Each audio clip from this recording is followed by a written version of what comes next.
your back wall, which is like your rectangle. So that would be step 1. You draw in your back wall, and it's just like a rectangle. So that's the first step that you need to do. So write that down.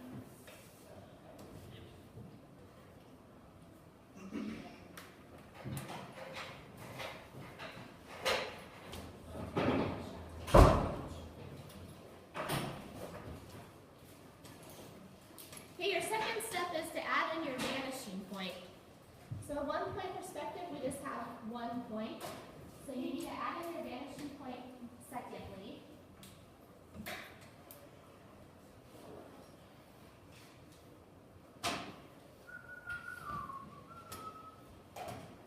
And then the third thing we do is we draw the lines in for our walls and our floor, and we connect all these corners of our rectangle back to our vanishing point.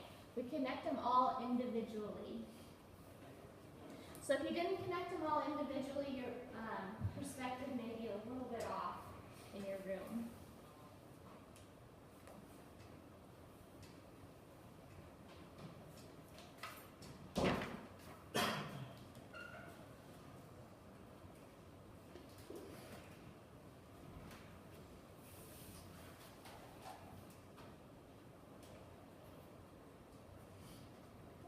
Okay, does everybody have the first 2 steps?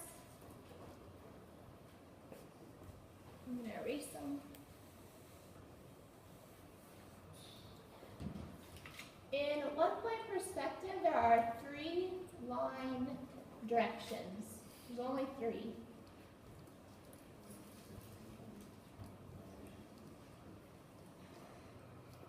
And they are vertical,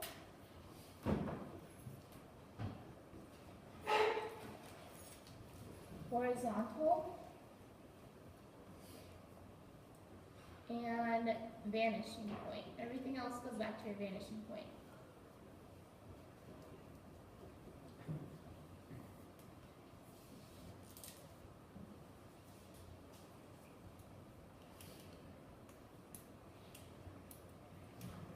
So those are the only 3 different line directions you should use in your drawing.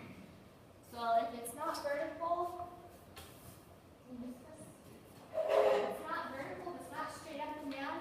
and it's not left and right, then it goes back to the vanishing point. So if you want to go back and look at your drawing and make sure all your lines are either vertical, horizontal, or back to your vanishing point. If they go anywhere else, then your perspective probably is off and it probably looks a little weird. So you have to go back and fix them.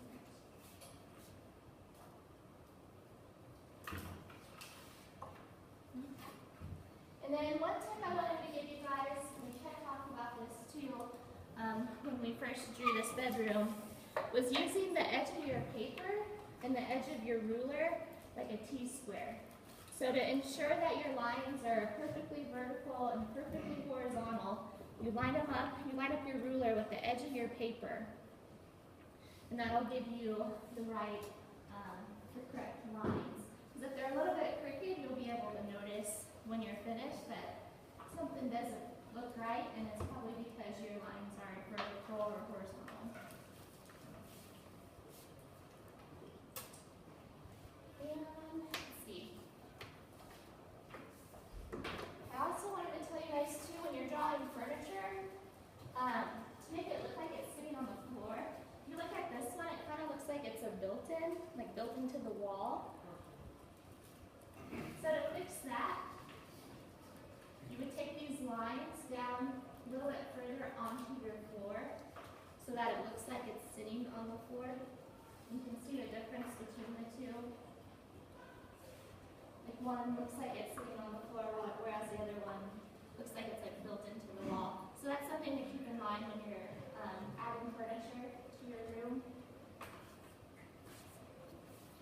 And also when you're adding furniture, if you want to add like a sofa or like a chair, something, even a bed, something with like fabric on it or cushions. The best way to start is just start out by drawing in your boxes, making it real boxy and like with cubes and stuff, just to make sure that your lines go back to your vanishing point. And then after you do that, you can go back in and kind of smooth out your lines, smooth out your corners, add your cushions, add texture to it, add pattern to it. And for your texture and your pattern, you guys can use your iPads just for like inspiration. If you see some furniture you really like under Google Images, you guys can use those. You can also use your iPads to look for flooring ideas and lighting ideas. Think about what you're going to put on your walls. If you have any pictures, or if you're going to hang a TV, or maybe you're going to hang some lights, you can do that as well. And then one thing I want you to start thinking about too is that you'll start shading your pictures after you're done drawing. So think about a light source, like where your light's coming from. Is it coming from the window? Is there a ceiling light? Is there just like a lamp in the room? Kind of start thinking about that today too. Let's see, I think that's all I have for you guys. Does anyone have any questions? All right, you guys can just finish up your drawings, work on your drawings today. Most of them look pretty good. You guys seem like you're doing a good job and that you really understand perspective. So I'll kind of just walk around and help you if you have any questions.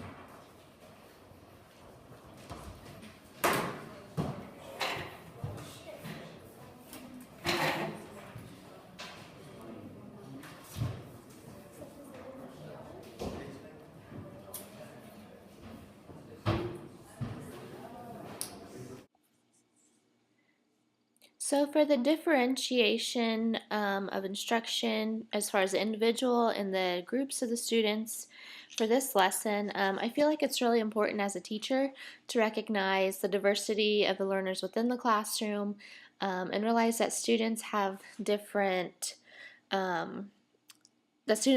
ways of learning and different learning styles as well as interests.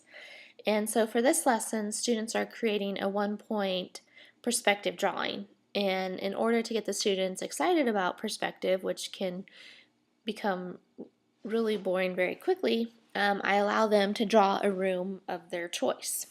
So in order to do that, the first thing we do is we kind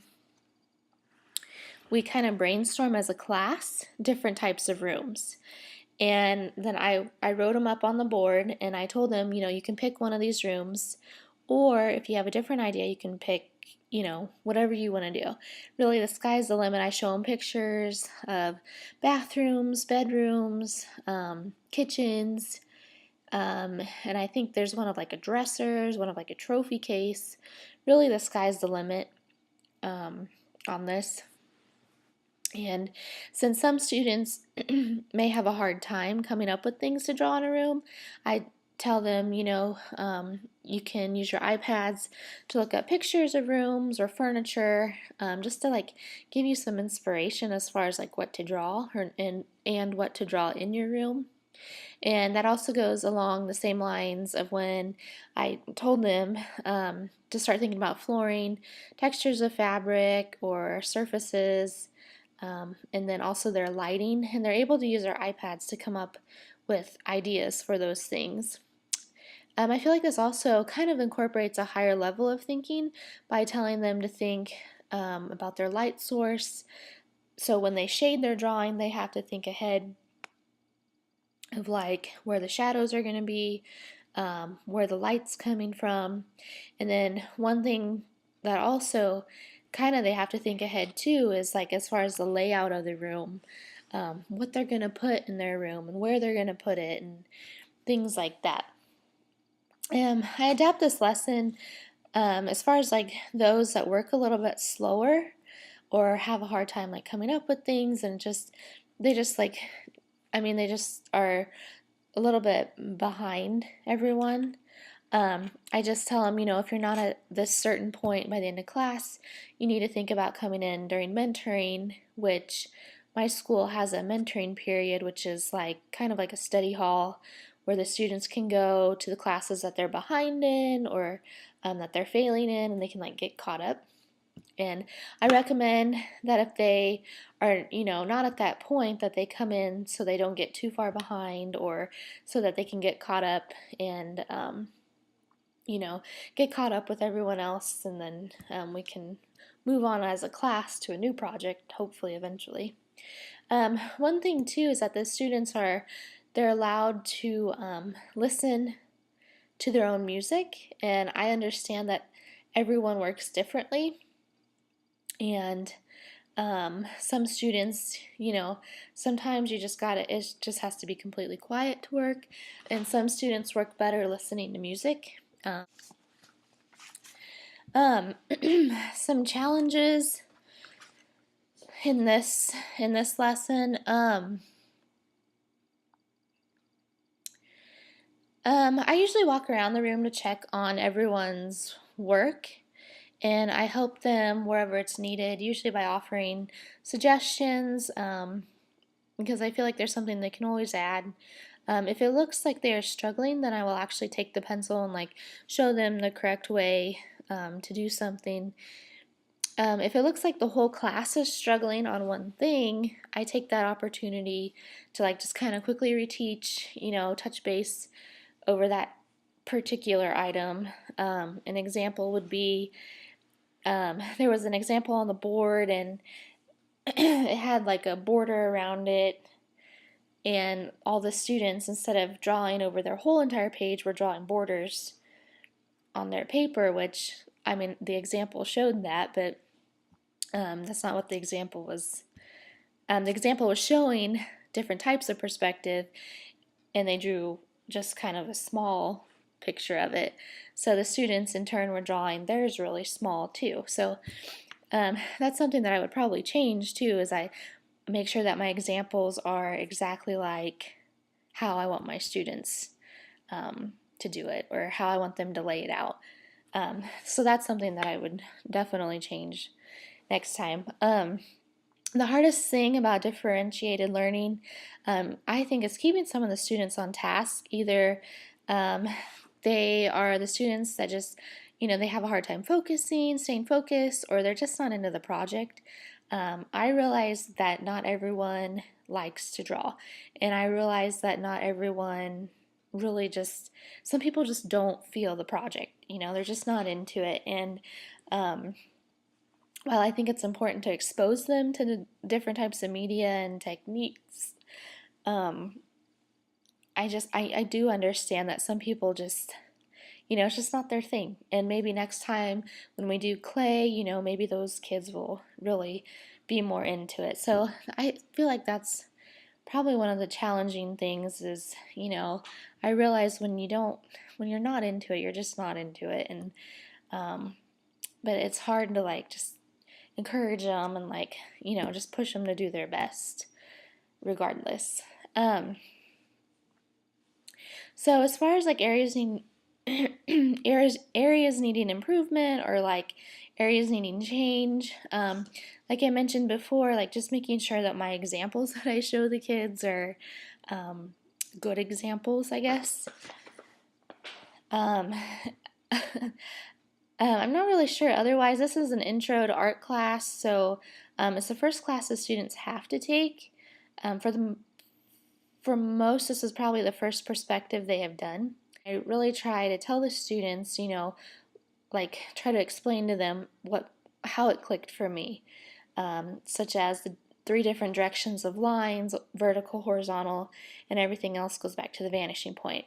Once I understood that, I understood perspective. So I try to tell the kids little hints like that, what made me understand. I wish I could offer I'd probably offer different suggestions or different hints for the kids, because you never know, that one thing may just click with them. So I think for future lessons, I would probably give the students a bigger piece of paper, because when we practiced our drawings, we did it on the same size as paper as their final drawing, and so that caused some students to draw the exact same thing that we did in practice, instead of actually coming up with a new design. And so I kind of wish that that's something that I would probably change next time. I think with those changes, I think would make this lesson a little bit more successful next time, and would probably show me other areas in the future of things that I can change too.